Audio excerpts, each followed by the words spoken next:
Well, if it isn't the consequences of my own actions. She was fired. Tina, honey, sugar baby dumpling, maybe you should think about signing up for food stamps. My baby has not eaten in 2 hours. That is why I'm on my way to my second job tonight, because it is my responsibility to make sure that he eats, not the U.S. taxpayers. I am responsible for keeping him fed and clothed. Tina Coleman, to be exact. It is my job as a beautiful Black woman to make sure that the world knows that you, Tina, as an RN, are okay with children suffering due to malnutrition. Tina Coleman. Now, since you had your RN degree and you knew every fucking thing, you should have knew that you needed to turn your badge around in every photo. But see, me, I have time. So I scrolled a little bit to April, and I saw that you were silly enough to forget, because people like you always forget. So, Tina, I've noticed that you've worked in Alabama and you've also worked in Kentucky, places where there are large populations of people who do need SNAP benefits and Medicaid.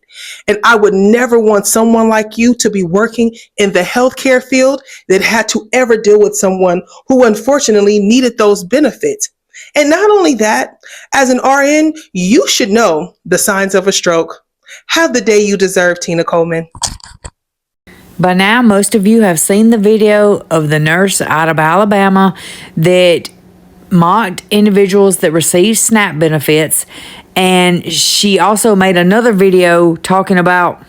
On today's episode of Black and Jobless. As always, the internet does what it does best. They found Miss Coleman. They found out that she resided in Alabama and worked at Crenshaw Community Hospital. Many people reported her to the Alabama Board of Nursing, and of course, many people called Crenshaw. Well, Crenshaw put out a statement. It says, "We are aware of the video circulating online and we take this matter seriously. The views expressed in this video do not reflect the values or mission of our organization." Y'all, that is a stand-up hospital, in my opinion. They addressed the situation right away. They did what they needed to do. As far as the Alabama Board of Nursing, I cannot find Miss Coleman in their registry anymore, so I'm not sure if that means that she's lost her license or what. But I will say, you cannot mock people for their situation, because you may very well find yourself in that same situation. You've got to stay humble.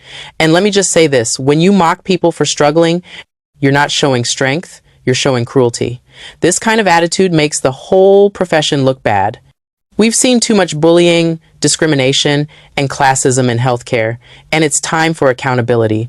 Because when you humiliate the vulnerable, you don't represent nursing, you disgrace it. It always amazes me how much people want to go viral so much that they're willing to risk everything they have to do it. Because you came on the internet and you mocked an entire group of people, like millions of people that need help every single day, putting basic food on their table, feeding their kids, meeting life's most basic necessities, and you're a nurse. Did you know that you have ethics that you are required to live under? And I don't know how it works. You swear an oath or whatever, but there are some ethics that you live under as a nurse.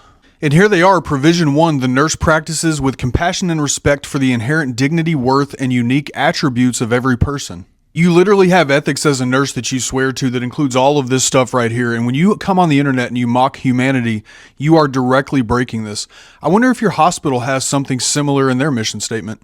Oh, look at that. They do. The mission of blank hospital to care for our community by improving the health and well-being of the people we serve, regardless of their economic or social status, by providing healthcare, disease prevention, and health education services, regardless of their economic or social status.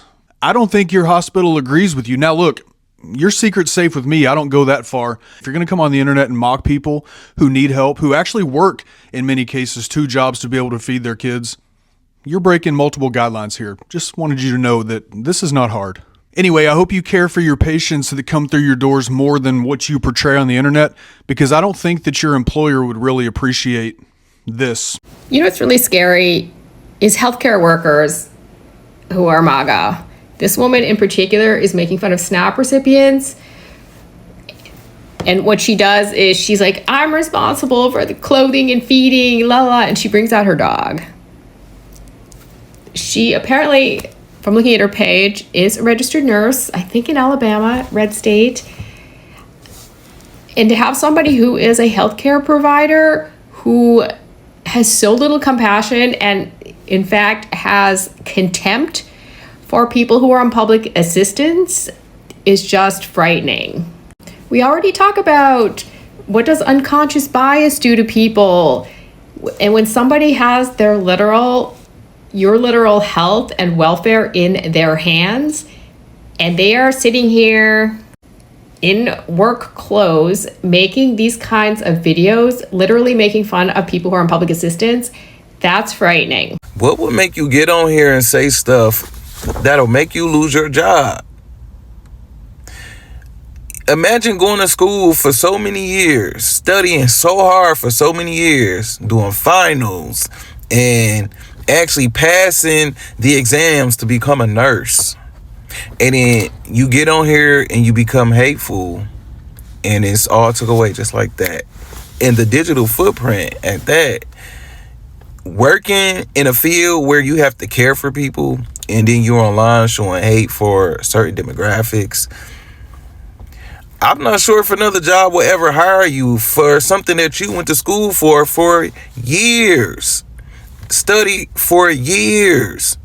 No telling the sacrifices that you had to do just to study or just to go to school. And you still got to pay that money back. Ain't that crazy? Hey family, welcome back to my channel. So today we are diving deep into this scenario of a nurse working in scrubs, uploads a video mocking receipts of the food stamps, and yes, she publicly mocking people relying on assistance to eat. She pretends she's in distress because her baby hasn't eaten in 2 hours, and then reveals her baby is a dog she carries around.